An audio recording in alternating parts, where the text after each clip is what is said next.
सियाचिन, जहां कदम कदम पर मौत सफेद रंग में पाई जाती है, जहां का टेम्परेचर -30 से -50 तक गिर जाता है। 70 मील फी घंटा की रफ्तार से चलते बर्फानी तूफान इंसान को चंद लम्हों में फ्रीज कर देते हैं। तलवार की धार से ज्यादा तेज नोकीली बुलंदियां। ऐसे इंसान दुश्मन माहौल में कुछ जांबाज जो अपनी जान की परवाह न करते हुए दुश्मन से टकरा गए। जहां सिर्फ इंसान नहीं, मौसम भी एक जानलेवा दुश्मन हो। ऐसे माहौल में उन जांबाजों ने वो कर दिखाया जो नामुमकिन था, जिनके कारनामे आज भी दुश्मन के दिल में खौफ पैदा कर देते हैं। ऐसे ही कुछ जांबाजों की सच्ची दास्तान। Let's go. सियाचिन।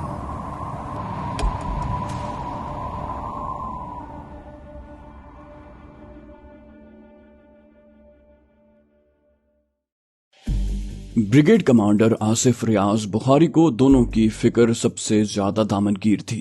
दोनों को नवी टॉप पर उतारने के फौरन बाद ही मौसम के ऐसे तेवर बदले थे कि उनसे अब कोई राब्ता ही मुमकिन नहीं था। दोनों के पास कोई वायरलेस सेट नहीं था, क्योंकि उनके बाद और जवानों को भी उनके साथ ही उतारने की जंगी हिकमत अमली बनाई गई थी। बेस कैंप में मौजूद हर जवान और ऑफिसर मुतफक्किर था। उनके और उनके प्यारों के दरमियान कुदरत हायल हो गई थी। वो भारतीय फौजियों से तो लड़ सकते थे, लेकिन कुदरत से जंग मुश्किल थी। दोनों के लिए मुसलसल दुआएं की जा रही थी। दोनों की सलामती के लिए हर जवान और अफसर अल्लाह के हुजूर इल्तिजाएं कर रहा था, और उनकी इल्तिजाएं रंग ले आई थी। 21 अप्रैल को मौसम खुल गया। ब्रिगेड कमांडर आसिफ रियाज बुखारी ने तमाम एहतियातें बालाए ताक रखी और वो खुद अपने जवानों की खैरियत जानने के लिए हेलीकॉप्टर में सवार हो गए। पायलट ही को नहीं, खुद ब्रिगेडियर साहब को भी इस बात का इल्म था कि दुश्मन ने इससे पहले हेलीकॉप्टर को यहां जवानों को उतारते देख लिया है और भारतीयों ने अब उनके इस्तकबाल के लिए मुनासिब बंदोबस्त किया होगा। इस बात के यकीनी चांसेस मौजूद थे कि वो दुश्मन की फायरिंग की जद में आ जाते। इन हालात में ब्रिगेड कमांडर का खुद सूरत हाल का जायजा लेने के लिए ऐसा खतरनाक सफर इख्तियार करना उनका अपने जवानों से बेपनाह मोहब्बत का शख्साना ही नहीं, उस एहसास जिम्मेदारी का भी अजीम मुजाहिरा था जो कौम ने उनके कंधों पर डाल दी थी। 9 बजे ब्रिगेडियर बुखारी का हेलीकॉप्टर बुलंद हुआ। बेस कैंप में धड़कने वाले दिल दुआ बन गए। बड़े नाजुक लम्हात थे। बड़े आसाब शिकन मराहिल से गुजर रहे थे मीर लश्कर और लश्करियान सफ शिकन। गुज़श्ता 72 घंटों से लेफ्टिनेंट नवीद और नायक याकूब जिंदगी और मौत की जंग लड़ रहे थे। फिक्रमंद मीर लश्कर ने अपनी आंखों से दूरबीन लगाई हुई थी और वो बर्फ के उस मुंजमिद समंदर पर नजरें जमाए, होंठों पर दुआएं लिए अपने अफसर और जवान की सलामती के लिए अल्लाह के हुजूर आजिज़ी कर रहा था। हेलीकॉप्टर अब सफेद मुंजमिद समंदर पर मौजूद उस स्याह चट्टान तक पहुंच गया था जो उन दोनों का मुमकिना ठिकाना हो सकता था। अचानक ही बर्फीली फजाएं तोपों की गड़गड़ाहट से गूंजने लगी। हेलीकॉप्टर पर फायरिंग शुरू हो गई थी। मशाक पायलट ने अपने हवास बरकरार रखे।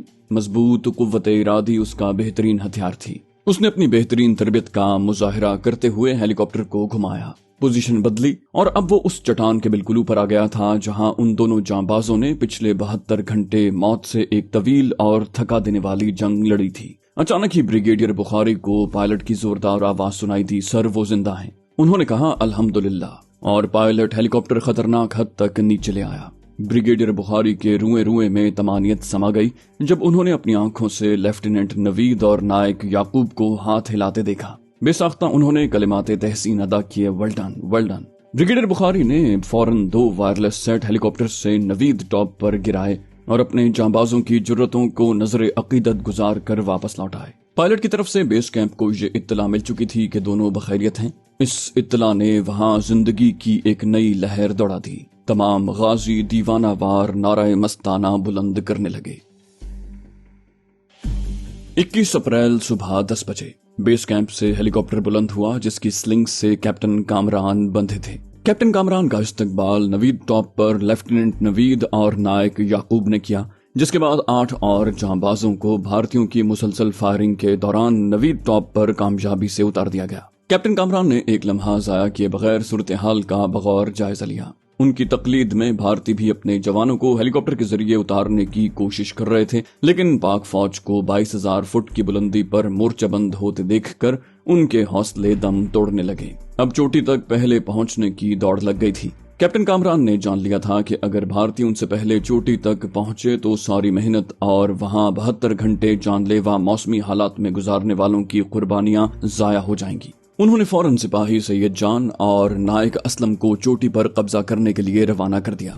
दोनों शेरदिल गाजियों ने अपने नाकाबिले तस्खीर अज़्म के साथ रस्सों की मदद से अपने सामने मौजूद सदे सिकंदरी को बिलाखिर पाट लिया। चोटी पर अब पाकिस्तानी फौज काबिज हो चुकी थी। नायक असलम और सिपाही सैयद जान ने देखा पहाड़ की दूसरी तरफ से भारतीय फौज चोटी से बमुश्किल 25-30 मीटर दूर रह गए थे। दोनों ने एक लम्हा जाया किए बगैर अपने हथियार सीधे किए और दुश्मन पर आतिशो आहन बरसाने लगे। इस अचानक फायरिंग से भारतीयों के दिल दहल गए। पहले ही हमले में उनके 2 जवान मारे गए और कई जख्मी हो गए। भारतीय फौजी फौरन चट्टानों की ओट में दुबक गए। उन्होंने अंदाजा कर लिया कि वो चोटी फतह करने की जंग हार चुके हैं। उसके साथ ही कैप्टन कामरान ने 2 और जवानों के साथ चोटी की तरफ अपने सफर का आगाज किया और इंतहाई जुर्रत ईमानी से बर्फ की उस नोकीली दीवार पर चढ़कर अपने साथियों तक पहुंच गए। कैप्टन कामरान ने वहां पहुंचकर 22,000 फुट की बुलंदी पर कामरान पोस्ट कायम कर दी। उन्होंने दुश्मन की रही सही उम्मीदों पर बर्फ जमा दी।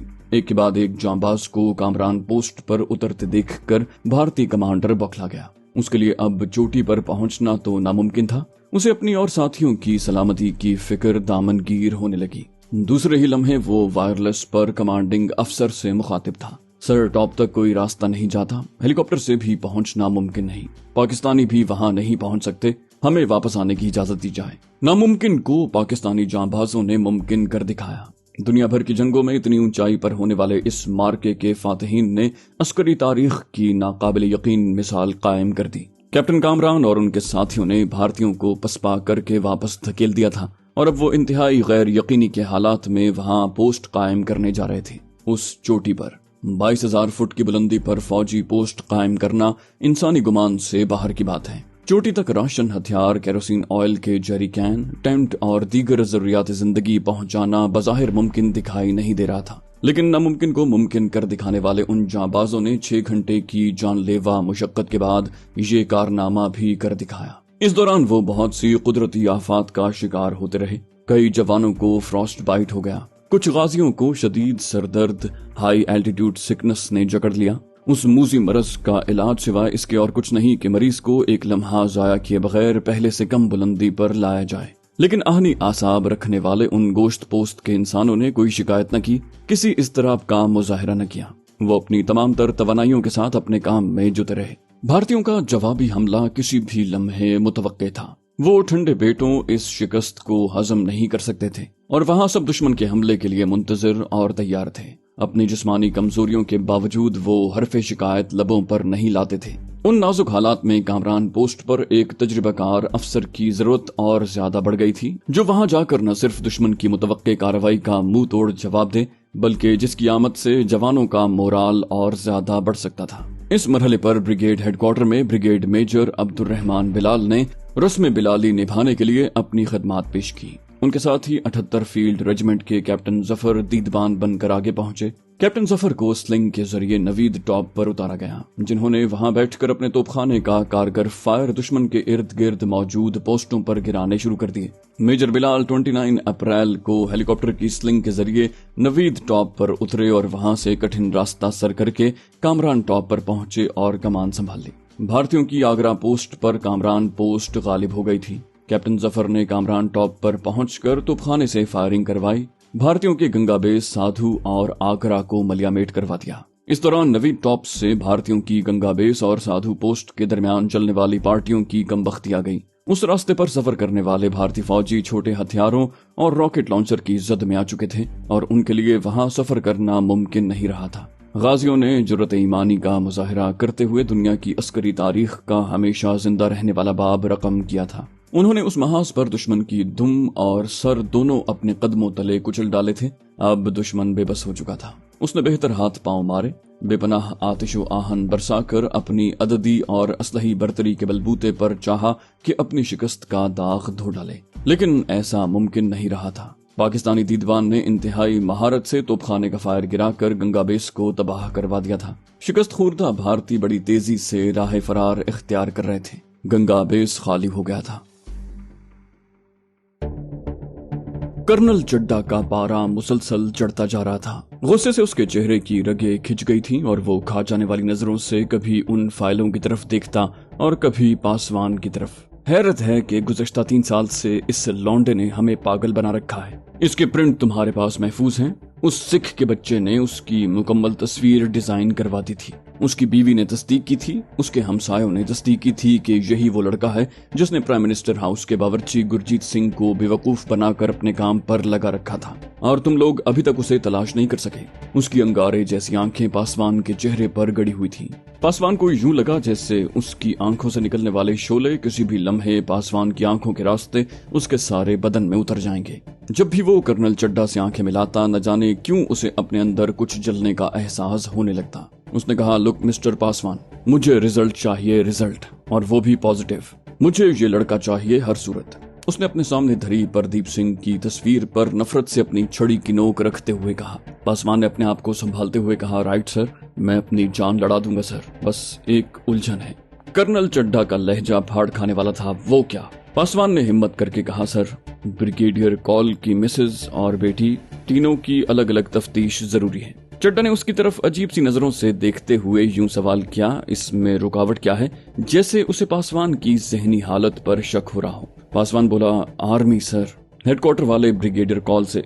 कर्नल चड्ढा बोला, डैमिट पासवान, तुम्हारी अकल क्या घास चरने गई है? तुम किसी फर्म के अकाउंटेंट नहीं हो, रॉ के ऑफिसर हो। तुम्हें किसी देशद्रोही की तफ्तीश के लिए आर्मी से इजाजत लेना पड़ेगी। मैं क्या हूँ? मैं आर्मी नहीं। उसने जुनूनियों की तरह अपने कंधे पर सजे स्टार्स की तरफ इशारा किया। पासवान के लिए उसका रवैया अब अजनबी नहीं रहा था। कर्नल चड्ढा को आर्मी से वहां डेपुटेशन पर आए हुए 4 माह हो गए थे। इस दौरान उसने अपनी हद तक रॉ के उस तफ्तीशी सेल को गिटापो बना रखा था। आज तक उसने कोई काम रूल्स एंड रेगुलेशन के मुताबिक नहीं किया था। किसी भी मशकूक को उसके घर या रास्ते से अगवा कर लेना और शक यकीन में बदलने पर अजियतनाक मौत मारने के बाद उसकी लाश लावारिस फेंक देना उसके बाएं हाथ का खेल बन चुका था। हैरत तो इस बात पर थी कि कोई उसे पूछने वाला नहीं था, बल्कि जूं-जूं उसकी दहशत बढ़ रही थी उसका एहतराम भी बढ़ता जा रहा था। अभी पिछले ही दिनों उसने जम्मू कश्मीर से आए एक मुसलमान डीएसपी को, जब वो दिल्ली एयरपोर्ट की तरफ जा रहा था, रास्ते से उठा लिया था। कर्नल चड्ढा के किसी सोर्स ने उसे इत्तला दी थी कि उस डीएसपी के कश्मीरी मुजाहिदीन से अंडरग्राउंड रवाबित हैं। कश्मीरी पुलिस के उस डीएसपी को उसने हुकूमत जम्मू कश्मीर से मुखालिफत मोल लेकर अजियतनाक तफ्तीशी मराहिल से गुजारा और उस पर इतना तशद्दुद किया कि वो मर गया। इस बात का कोई सबूत न मिला था कि उस डीएसपी के कश्मीरी मुजाहिदीन से कोई रवाबित हैं, लेकिन वो मारा गया। और मजे की बात तो ये थी कि कर्नल चड्ढा को मामूल की सरजनिश भी नहीं की गई थी।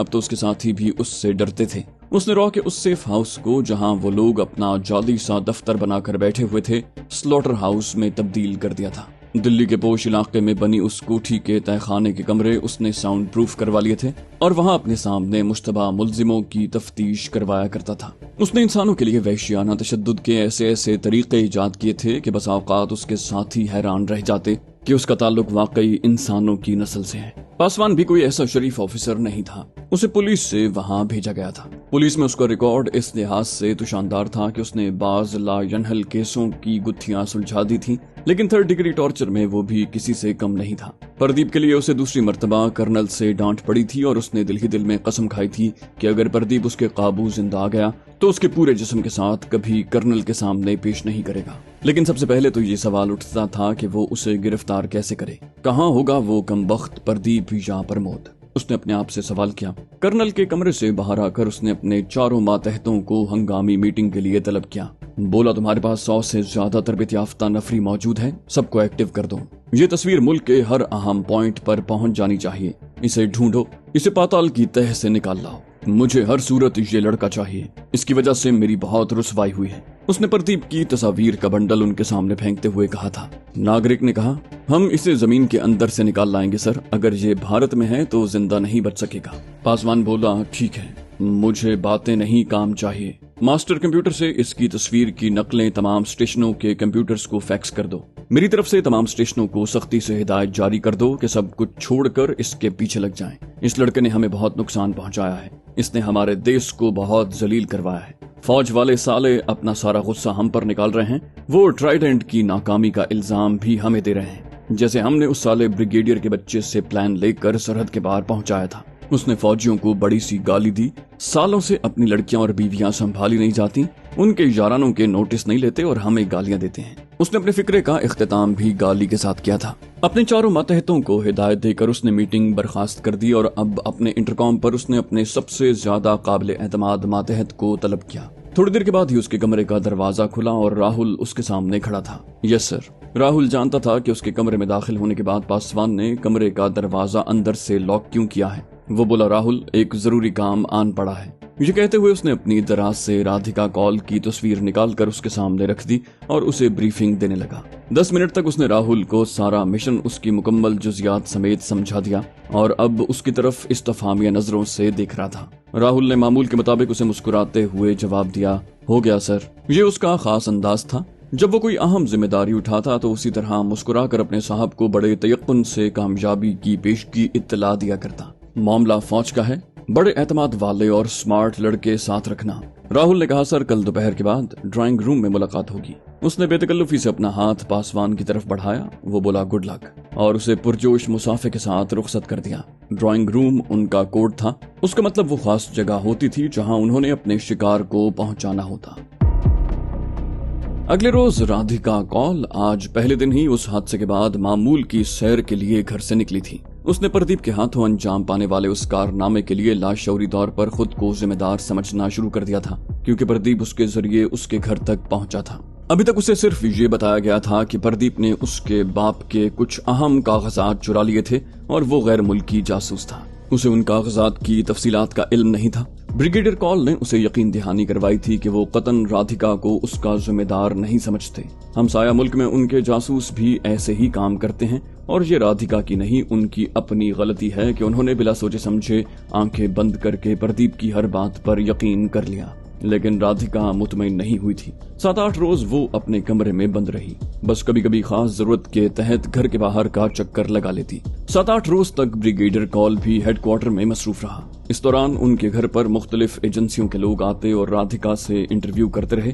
उनमें से किसी ने भी उसे एहसास नहीं होने दिया था कि इस वारदात की जिम्मेदारी किसी तरह उस पर आयद होती है। 2-3 रोज वो लोग आते जाते रहे, जिसके बाद उन्होंने आना जाना बंद कर दिया, लेकिन राधिका की परेशानी खत्म नहीं हुई। उस रोज जब ब्रिगेडियर कॉल ने उसे बताया कि एक जनरल के साथ भी हाल ही में ऐसा वाकया हुआ है, जब उसका ड्राइवर उसके अहम कागजात लेकर फरार हो गया, तो उसे कदरे तसल्ली हो गई और उसने उस कार्रवाई को भी लड़ाई का एक हिस्सा समझ लिया। ब्रिगेडियर कॉल तो रात ही एक खुसूसी फ्लाइट से लद्दाख रवाना हो गया था, जिसके फौरन बाद उसकी माँ के 2-3 दोस्त आ गए थे, जिनके साथ शराब पीकर वो आधी रात तक हज़ियान बकती रही। लेकिन राधिका अपने कमरे से निकलकर बाहर नहीं आई। सुबह उसने मामूल के मुताबिक अपना ट्रैक सूट पहना और ग्राउंड की तरफ निकल गई। सारी कॉलोनी पर सुकूत तारी था। इतवार का दिन होने की वजह से चूंकि छुट्टी थी, इसलिए सुबह दम जो 2-4 गाड़ियां दिखाई दे जाती थीं, वो भी नजर नहीं आ रही थी। रात की बारिश के असरात अभी बाकी थे। उसने मामूल का रास्ता इख्तियार किया और अब वो अपने ब्लॉक के आखिरी कोने वाली गली मुड़ रही थी। अभी वो चंद कदम ही चली थी जब एक आर्मी की जीप उसके नजदीक आकर रुक गई। माफ कीजिए। जीप में ड्राइवर के साथ वाली सीट पर मेजर की वर्दी पहने एक नौजवान ने उसे मुखातिब किया। राधिका रुक गई। यस। उसने बड़े अदब से राधिका से पूछा। 45F में जाना है। राधिका के घर के सामने वाले बंगले का नंबर 45F था, जहां कमोडोर साहब रहते थे, जिनका उनके घर आना जाना लगा रहता। वो हाथ के इशारे से मेजर को एड्रेस समझाने लगी। जीप का पिछला दरवाजा कब खुला, उससे वो लंबा तड़ंगा सूबेदार की वर्दी वाला नौजवान कब बाहर निकला, उसने अपने हाथ में मौजूद रुमाल को राधिका के मुंह पर कब रखा, मेजर ने कैसे उसकी मदद की, राधिका को किसी बात का इल्म न हो सका। उसे सिर्फ इतना याद था कि किसी ने उसके दोनों बाजू जकड़कर उसकी नाक पर रुमाल रख दिया और वो बेहोश हो गई, जिसके बाद उसकी आंख वहां उस कमरे में खुली थी। उसको होश आया तो वो एक बेडरूम में मौजूद थी, लेकिन ये उसके घर का बेडरूम नहीं था। अलबत्ता कमरा बड़ी नफासत से सजाया गया था। घबराहट में अचानक वो हड़बड़ा कर उठी, लेकिन चकरा कर दोबारा बिस्तर पर गिर गई। उसका सर बहुत भारी हो रहा था। शायद बेहोश करने वाली दवा उसने कुछ ज्यादा मिकदार में सूंघ ली थी। खौफ के मारे उसकी घिग्गी बंद गई, क्योंकि होश में आने के बाद उस पर पहला इंकिशाफ यही हुआ था कि उसे अगवा किया गया है और अपने घर पर चंद रोज पहले गुजरने वाली उस कयामत के बाद उसका यूं अचानक अगवा होना उसकी जान निकालने के लिए काफी था। अचानक ही उसके सामने दरवाजा खुला और एक खूबसूरत खातून अंदर दाखिल हुई। राधिका उठकर बैठ गई। कौन हो तुम? मैं कहा हूँ।